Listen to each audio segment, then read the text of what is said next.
안녕하세요. 우선 제가 감기에 좀 빡세게 걸려서 방송을 길게 할 수가 없습니다. 굉장히 안 좋아서 핵심적인 것만 전달드리고 끝내겠습니다. 일단 비트코인 제가 방향성에 대해서 계속 하방이라고 말씀을 드렸어요. 수렴 구간에서 위에 저항대 부분을 건들고 되돌림상 0.618까지 찍어준 상태라서 하방 전환이 나올 것 같다, 이렇게 얘기를 드렸는데 지금 밑으로 빠졌어요. 일단 빠졌고 전저점 부근에서 지지를 받아줬죠. 선을 하나 그어봅시다. 이렇게 긋게 되면 지지가 총 3군데가 나와요. 여기, 여기, 여기.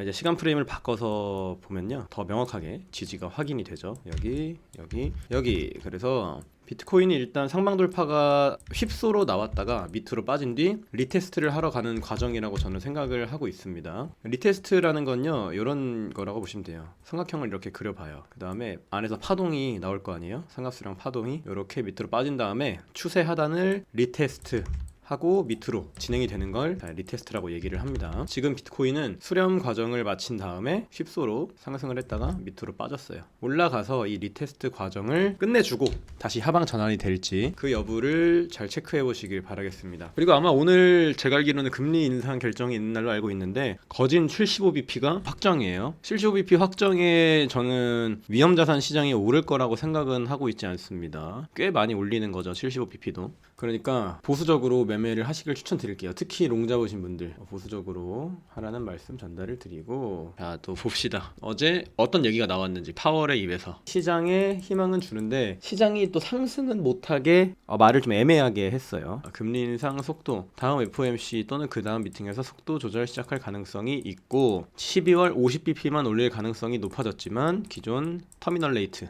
예상을 했던 그 레벨보다 더 올라간다. 점도표에 나왔던 것보다 금리가 더 상승할 넌지시 던진 거죠, 파월 의장님이. 인플레이션이 2%가 될 때까지는 긴축을 계속 한다는 거예요. 금리 더 올려야 한다. 지금 긴축이 과한 거 아니다. 긴축 속도 조절은 논의는 할 건데 아직 인플레이션이 잡히지 않았기 때문에 긴축 기조를 이어갈 거라는 얘기죠. 별로 좋지 않아요. 매크로 경제 상태는 아직 굉장히 매파적입니다. 금리 인상 기조를 유지한다고 아예 못을 박아놓은 상태이기 때문에 사실 투자 시장이 올라가기에는 조금 어려운 상황이죠. 아마 FOMC 기점으로 변곡이 나와서 한 번 더 바닥 확인을 해줄 가능성도 있지 않을까라고 저는 생각을 하고 있습니다. 지지정선 공유 이렇게 드렸죠. 삼각수렴 밑으로 빠지고 있고 지지가 나올 구간 19967 정도 체크를 하시면 된다. 그리고 20326은 더 이상 차트에서 지지로 작용하지 않는다 라는 점 체크를 해보시면 됩니다. 수렴 이후 가짜 상승, 휩소라고 하죠.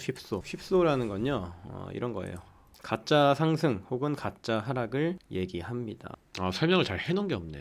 제가 그냥 설명을 드릴게요. 휩소라는 건 수렴의 막바지에서 비트코인이 상방 돌파를 해준 느낌으로 간 거죠. 근데 이게 가짜 상승이었다는 얘기가 됩니다. 가짜 상승을 주고 밑으로 확 내려버려서 롱 포지션 잡은 사람들을 청산시키는 움직임이 나왔다는 얘기죠. 반대로 밑으로 쑥 빠졌다가 올라가는 경우에도 하락 휩소라고 보시면 되는 겁니다. 가짜 상승, 가짜 하락을 그럼 어떻게 잡아내는 게 좋을까요? 더 물어보실 수 있어요. 그때는 거래량을 활용하시는 게 좋기는 하거든요. 거래량이 원래는 돌파를 하면서 터져야 돼요. 그러니까 어떤 느낌인지 봅시다. 1시간 분으로 체크를 해봅시다.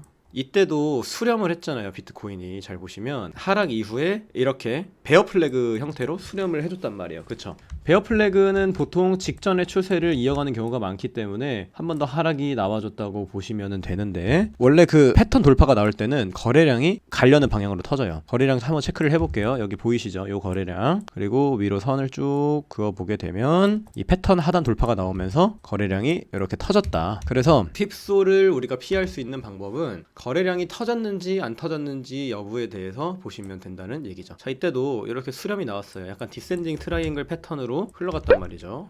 이렇게 빠진 다음에 한 번 더 수렴을 해줬는데 밑으로 빠지면서 또 거래량이 터졌어요. 그쵸? 이거는 방향성을 명확하게 정해준 겁니다. 그럼 제가 또 그림을 하나 그려볼게요. 이렇게 삼각 수렴이 나왔어요. 시메트리컬이 나왔는데 만약에 위로 살짝 올랐을 때 거래량이 적다. 그러면 이제 휩소일 수 있다는 얘기죠. 그 다음 밑으로 쑥 뺐는데 그때 거래량이 더 나왔다. 그러면 이 돌파는 가짜 돌파였다.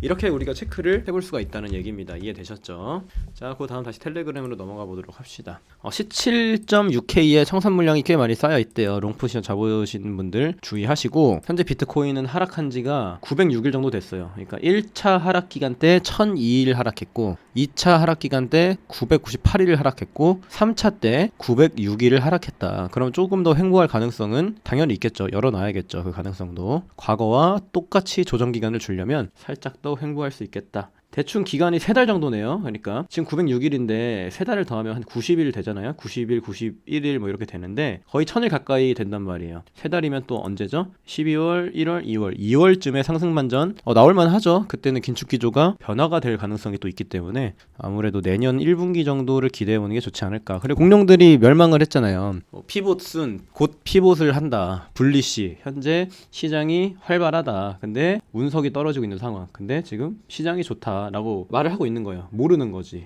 이렇게 공룡들은 멸종을 하게 되었습니다. 자, 그 다음 베어마켓은 계속된다. 비자예요, 비자. 차트인데 추세선을 이렇게 그었을 때 계속 저항을 맞고 있다. 즉 반등 나올 때마다 베어마켓 랠리일 뿐이다 라고 얘기를 하는 겁니다. 오늘 설명드릴 부분 다 설명드렸는데 FOMC 75bp는 기정사실이라고 생각을 하시는 게 좋아요. 그리고 지금의 상승은 자, 다시 휩소의 정의에 대해서 또 설명을 드렸습니다. 수렴을 해주다가 밑으로 하방 돌파가 나올 때 거래량이 터지는 게 찐이다. 이때도 디센딩 트라이앵글 나오죠. 하방 돌파 나올 때 거래량 터지죠. 그러니까 모든 수렴은 그 방향으로 거래량이 터져야 된다는 얘기입니다. 그 방향으로 거래량이 터져줘야 된다. 이때도 딱 볼까요? 자, 여기도 거래량 터지잖아요.